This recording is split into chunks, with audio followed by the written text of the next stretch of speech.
Mount Stewart is cast in shape and form as light dims the surrounding sky. What a gorgeous place to be. Great views. We can see a new day coming, changing the face of the Alpine Lakes wilderness. It's really a unique piece of real estate. There's more than 700 small lakes interspersed with high rock peaks and timbered valleys straddling both sides of the Cascades Range. It really is a special piece of mountain. Its proximity to so many people makes it a natural magnet. This place gets crowded? Well, we're not comfortable with the amount of use and the damage that's being done now. It's important to recognize that this nation used to be all wilderness, and we now have just these few little remnant places that are wilderness. And if we lose these, we don't have anything left. Hi, I'm Romeyn.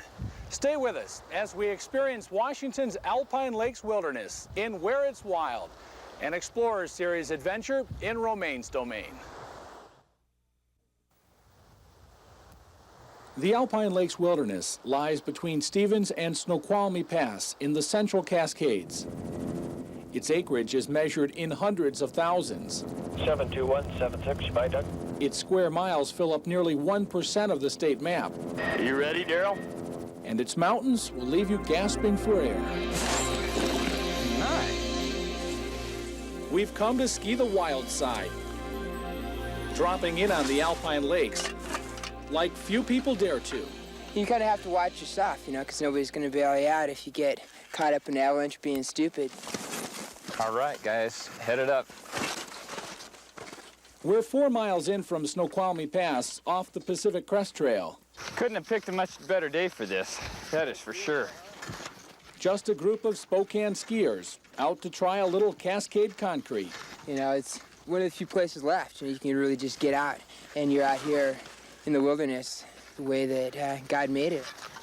Todd Crossett, Nick Salisbury, and Gene Black are all experienced skiers using backcountry gear to scale the slope. All right. It's hard work.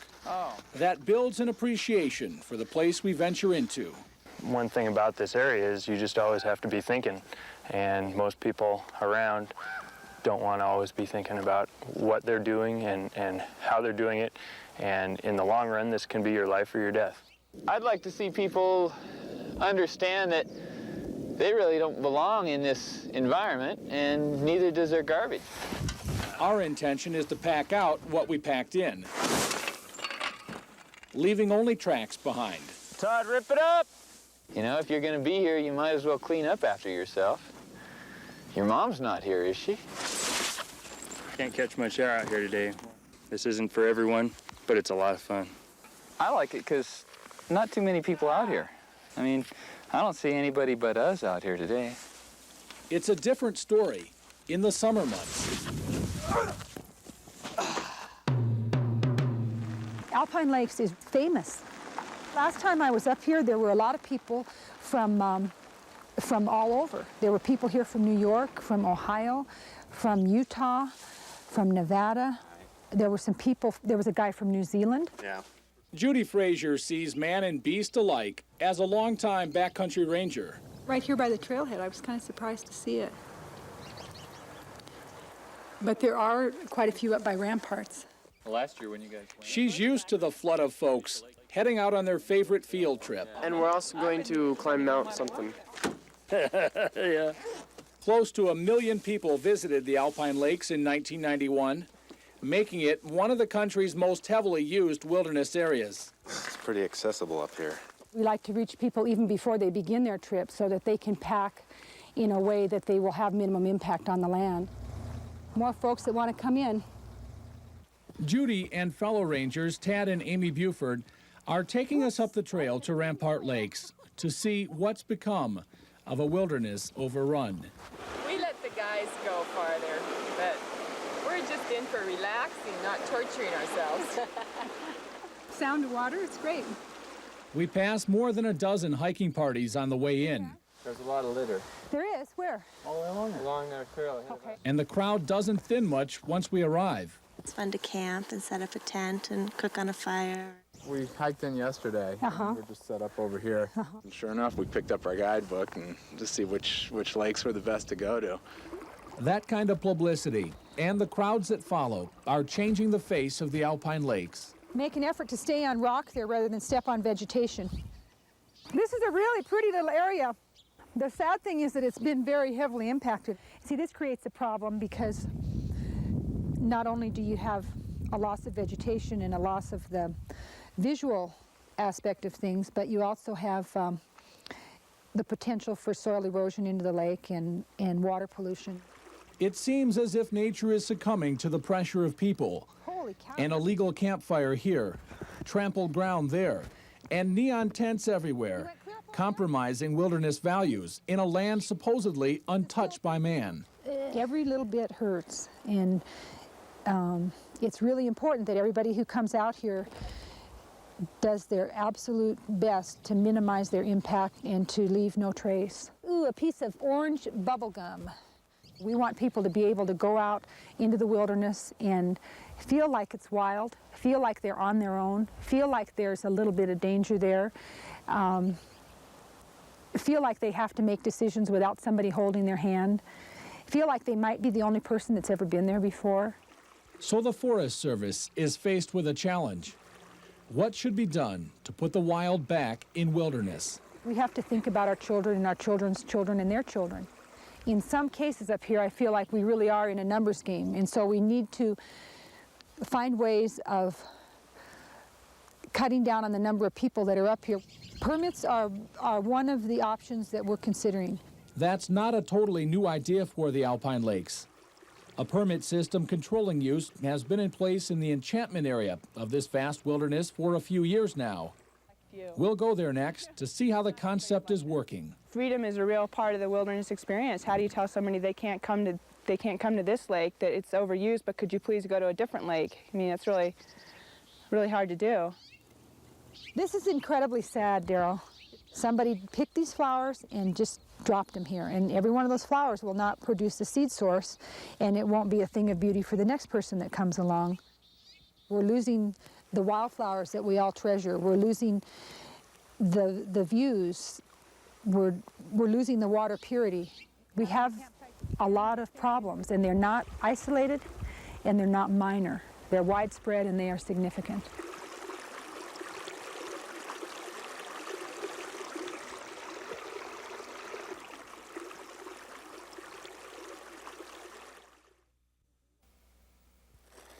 That's gorgeous.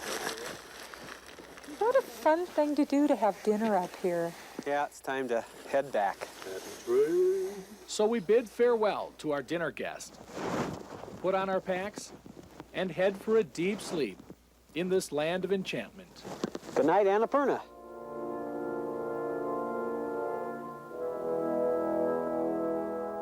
Alpenglow on the high peaks greet the morning riser. It's a cold granite landscape we step out into.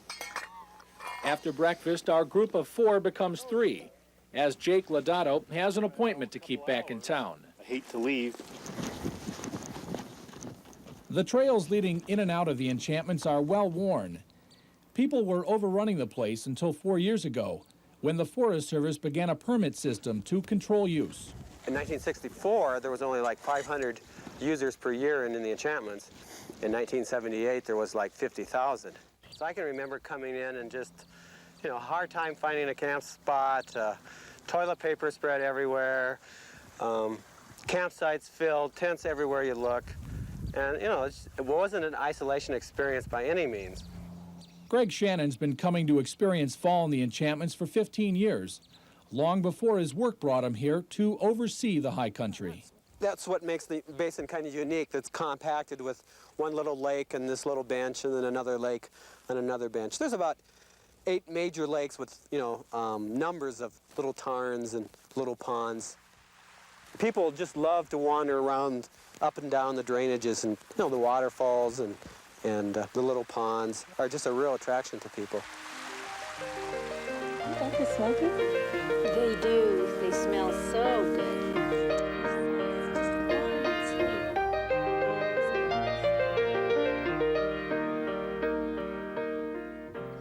So you guys camped at?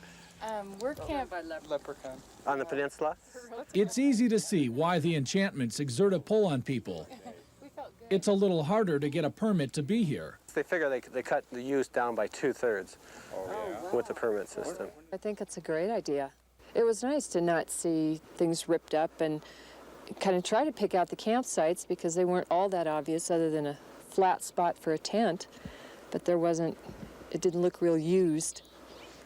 It's beautiful.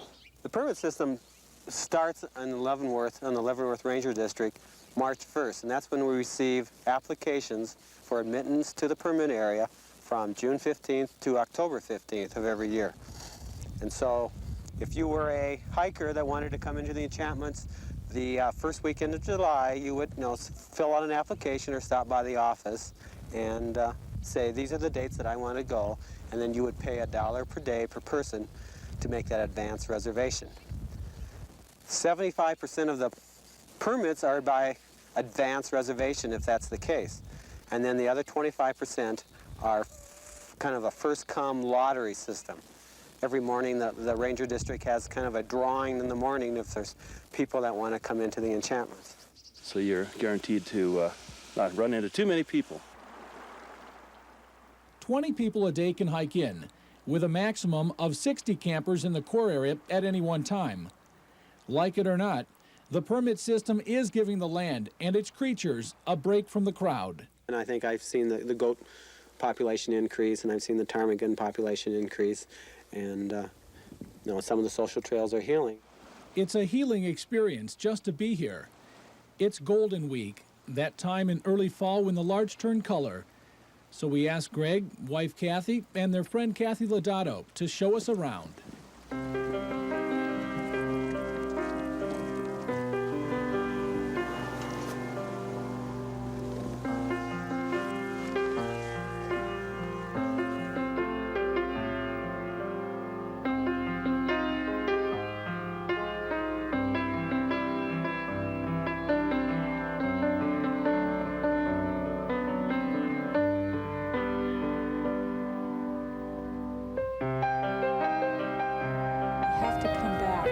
Every year to really experience it.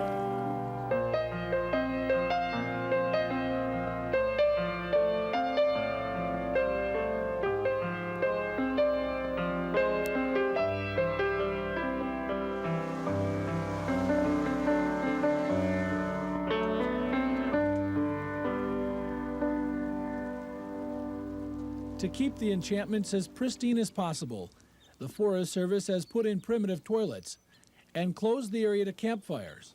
Some of these stumps are all wind-blown. There's like sculptures, so I'd be kind of ashamed to be burning those up.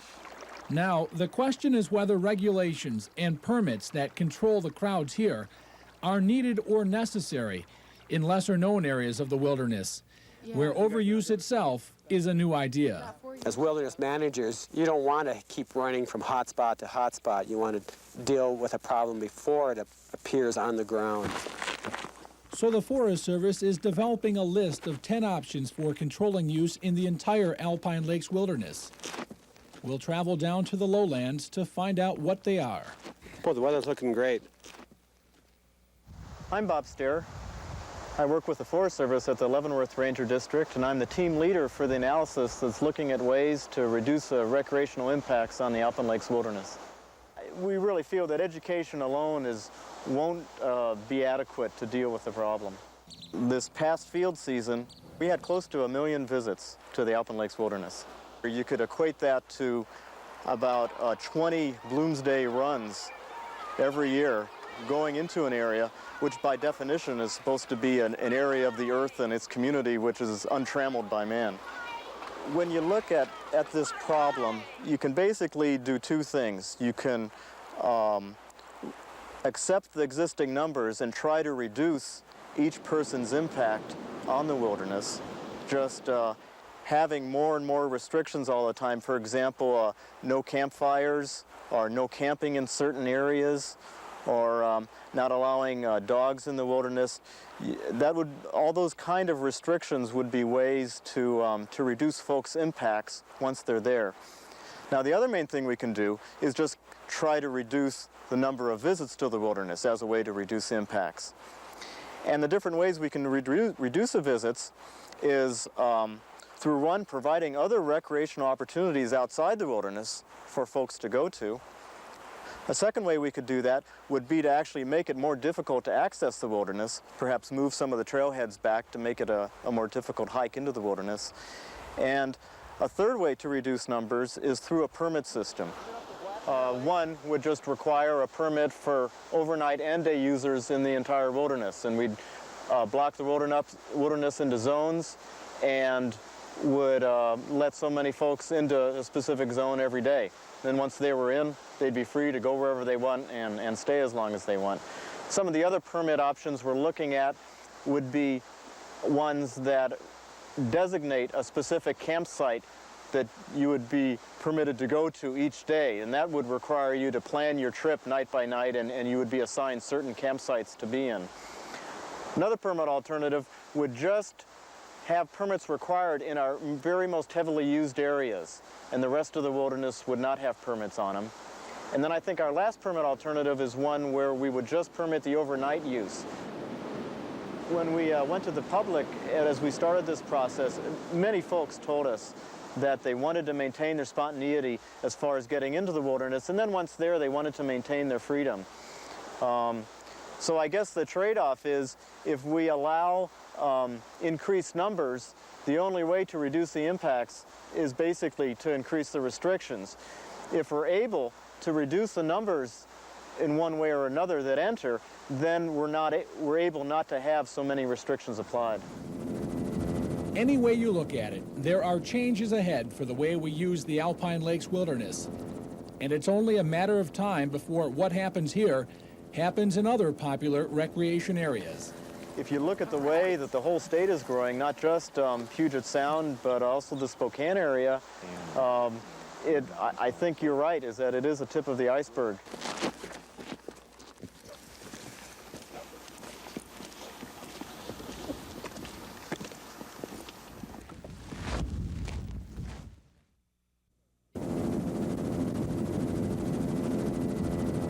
Waptus Lake sits stunningly still late on a summer afternoon. It's the season when people surge to see the shores of Spectacle Lake sparkle in the sun. And why not? These mountains are here for all to see. But if you want solitude guaranteed, pack up and head in after the snow sets in.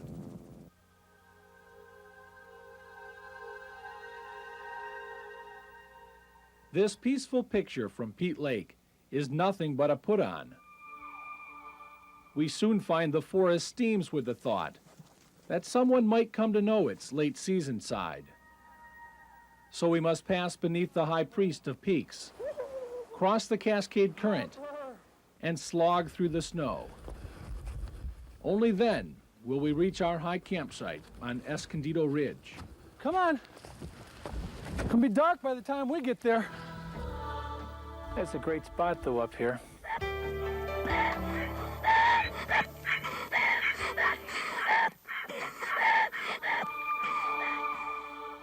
Morning brings endless sky and a face-to-face meeting with the parade of peaks along the Pacific Crest.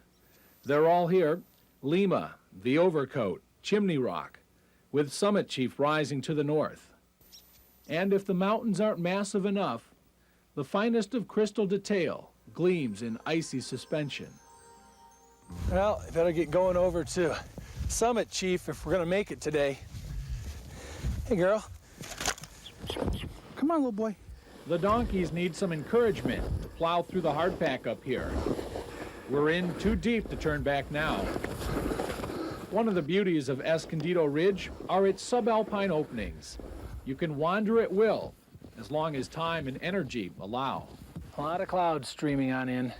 Too many for my liking. Of course, they'll thicken up tonight. If it doesn't snow, I'll be lucky. Well, this is it. The top of the ridge. Whoa, the end of the line. A little slippery. There's too much snow and not enough day left to go anymore. We'll have to meet Summit Chief on a summer stroll. At least we didn't have to fight the crowd.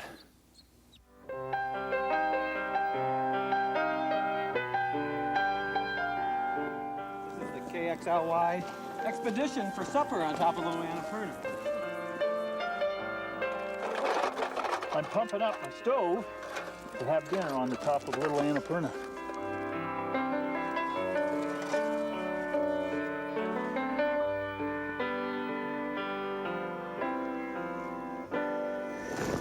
Black bean soup. For the elevation, that's feet, not meters.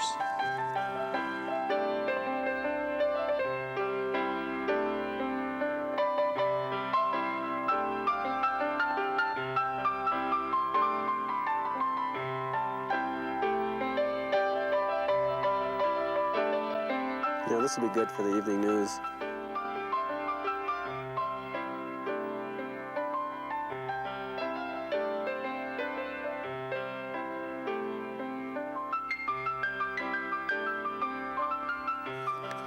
There it goes.